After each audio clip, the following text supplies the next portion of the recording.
Hi everyone, I bought this can of Diet Coke for 50 rupees for 330 ml, and before it was 40 rupees for 300 ml, and it sounds great, like I'm getting a lot of more Diet Coke, 30 extra milliliters.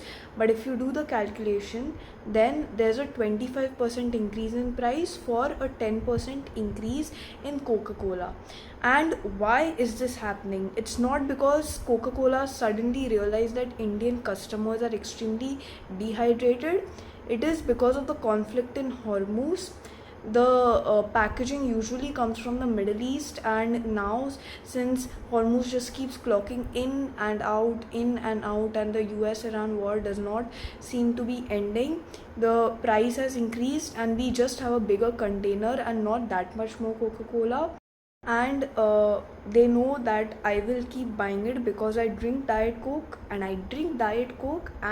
I think you should know that I drink Diet Coke.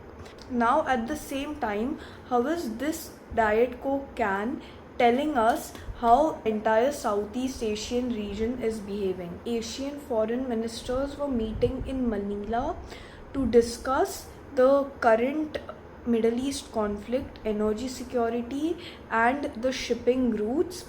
And while all of them are saying that strategic autonomy is great, but when you need Gulf energy, when you need American investment, when you need Chinese manufacturing, it's less like, oh my god, we can make our own choices and we do not need you countries, you superpowers to tell us what to do. And it's more like, please stop fighting, we need all of you.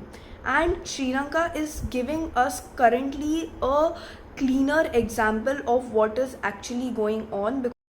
Sri Lanka basically faced a smaller version of this problem, which is that it changed its import rules and was able to get a 10% US tariff over a 12.5% US tariff. And this is considered a victory for strategically autonomic countries in today's day and age.